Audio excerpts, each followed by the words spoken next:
Hello, AP English Language and Composition Online students. Today's lesson, should be lesson 11, is on clause-based sentences. And I'm going to tack on something on the end. It's still going back to phrases that we didn't cover, dangling modifiers. But to start off with, I just wrote these sentences a few minutes ago to give you a depiction of the four sentence types. The four sentence types, based on how many and the number of clauses and the type of clauses they have, are simple sentences, compound sentences, complex sentences, and compound complex sentences. A simple sentence, and I'm going to put a diagram right up after this so you can copy it down. A simple sentence has one independent clause, subject-verb. We're looking for subject-verb combinations when we're trying to identify clauses in sentences. So we have a subject, we have a verb. Seems easy, but it doesn't mean that just because you have a simple sentence that it always has to be this short. It could be very, very long. What would be lengthening it if not clauses? Phrases, all right? So over the river and through the woods and around the house and down the alley and to grandmother's house we go. We go. One subject verb, but a very long sentence, but only one clause, so it's still a simple sentence, just a lot of other things, phrases. So simple sentence, one subject, one verb, one independent clause. Compound sentences, two independent clauses or more. This one just has two. I lied, that's an independent clause, it can stand alone. I got caught, that's an independent clause, it can stand alone. They are being joined by a comma and a coordinating conjunction, but they may be joined by a semicolon or a semicolon, a conjunctive adverb, and a comma, like the word otherwise, moreover, nevertheless. Those are conjunctive adverbs. So there are other ways to join the independent clauses. So if you're trying to spot a compound sentence, look for the joining element, right? There could be more going on, though. It just doesn't mean just because you have this, comma, and that you have only a compound. It could be compound complex if there's another subordinate clause. So compound sentence, two or more independent clauses. Complex sentence, that means that you have two types of clauses. It's more complex than the others. Independent clause and a subordinate clause, but you could have one independent clause and many subordinate clauses. I lied, independent clause. Because I'm not wise, subordinate clause. What type? We study these, adverbial subordinate clause. Here's a subordinating conjunction. I is the subject. Am wise is the verb phrase. But it can't stand alone because it's not a complete thought, because I'm not wise. So that's a complex sentence. Compound complex, well, we're just combining these, the concepts of these. I lied, independent clause, but I shouldn't have, independent clause, because it's not wise. That's my subordinate clause, because it's not wise. So I have independent, independent, subordinate. So I have a compound complex sentence. I still could have many more subordinate clauses and more independent clauses. It could be much longer than this, but I just want to show you a simple way of the depictions of what, in the basic way, these sentences would look like. So,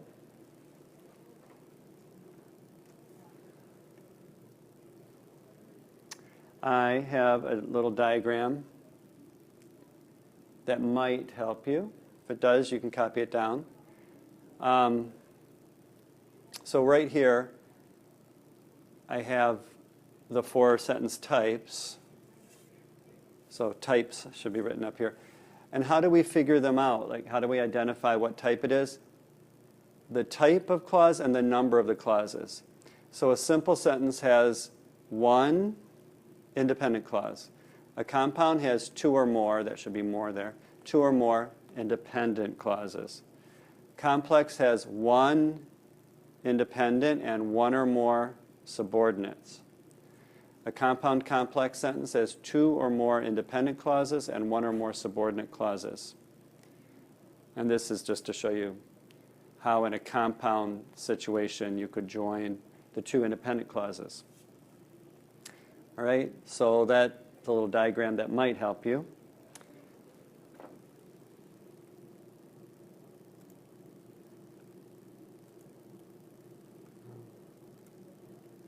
Now, I guess I want to go here. So, yes. You're going to complete a worksheet. You're going to complete your own worksheet. This is, you already have this as an example with the unfilled out worksheet and then this answer sheet.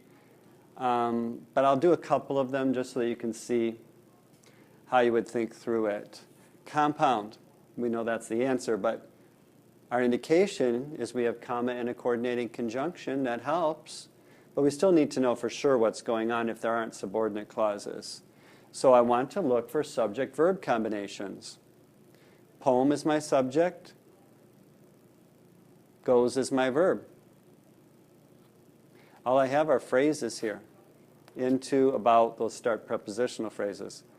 Reader remains. Prepositional, prepositional. So all I have are other phrases. There's no other subordinate clause. There are two subject-verb combinations, and they are joined by an indication that we have a compound type of joining element there. So compound sentence. Complex sentence. She was built. Subject, verb was. Okay.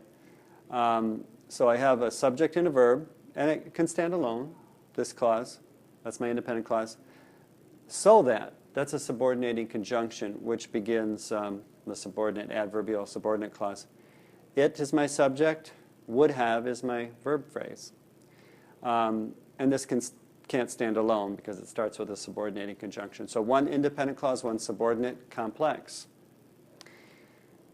The French word chaise, from which chez comes, this is a little subordinate clause.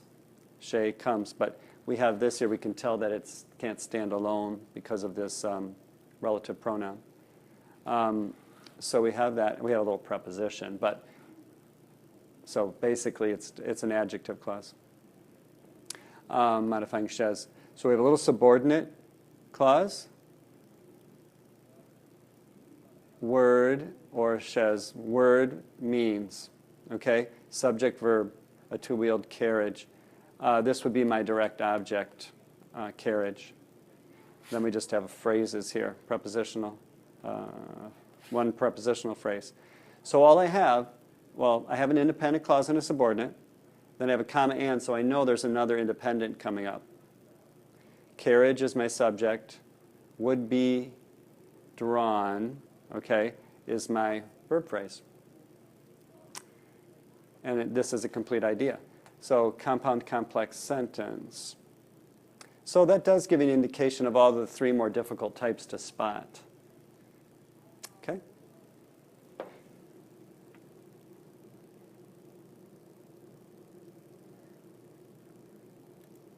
All right.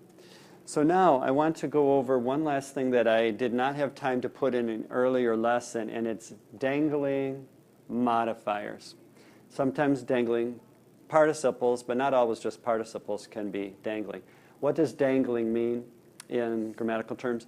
It means that the sentence is going to sound weird, sometimes very weird, because the modifier is not where it should be. Where should it be? Well, let's listen to an example, not up here. Climbing up the wall, the girl was frightened by the spider. Climbing up the wall, the girl was frightened by the spider. Climbing up the wall, what do we have? An ing verbal phrase, right? Climbing up the wall, it's a participial phrase. And then what follows it? The girl. Normally, the spider is the thing climbing up the wall, not the girl. So that just shows you how odd and awkward a sentence will become if you don't put the modifying subordinate clause or phrase next to what it modifies, next to what it's supposed to modify. So climbing up the wall, the spider frightened the girl. That's much better. So we're going to have those same situations here. Working outdoors or in big drafty factories. We think of working conditions in the past as unpleasant or even unsafe. Okay, so we need to have this participial phrase be next to what it modifies. What is it supposed to modify? Working conditions. So it should come here probably. We think of working conditions, comma, working outdoors or in big drafty factories, comma, in the past as unpleasant or even unsafe. Actually, this prepositional phrase is really so tied to working conditions, it modifies it, that we should put it right after past. We think of working conditions in the past, comma, working outdoors or in big drafty factories, comma, as unpleasant or even safe. So I didn't put it right next to the noun, but I put it next to the modifier that's modifying that noun. So I didn't want to break up that unit. But it's next to we. It doesn't, these two don't go together. This subject does not go with this modifier. This one's a little more difficult to fix. Breathing air that does not circulate very much. Illnesses. Illnesses don't breathe air, okay? What breathes air? People.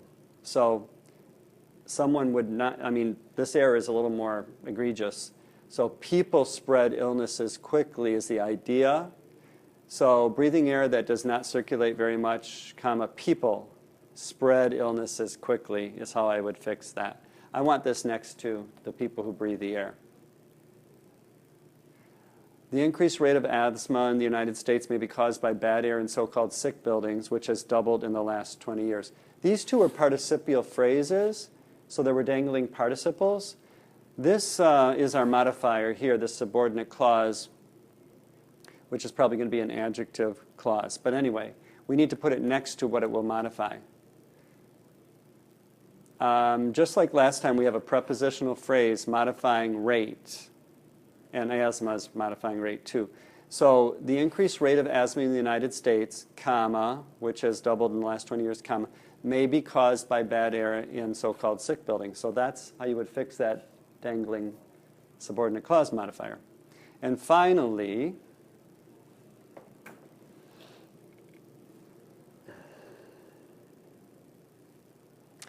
this one right here, floating invisibly in the air in some buildings. I'll make that a little bigger for you. Floating invisibly in the air in some buildings, reports claim that dangerous chemicals seep out of the building materials and toxic molds grow in dirty heating systems. Floating invisibly in the air in some buildings, reports. They don't go together. This should not be modifying reports. What floats invisibly? Chemicals, dangerous chemicals. So we need to put this next to dangerous chemicals. Reports claim that dangerous chemicals floating invisibly in the air in some buildings seep out of building materials, so on.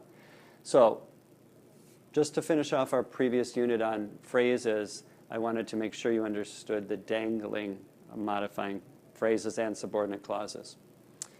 All right, so that should complete our work for today. Thank you.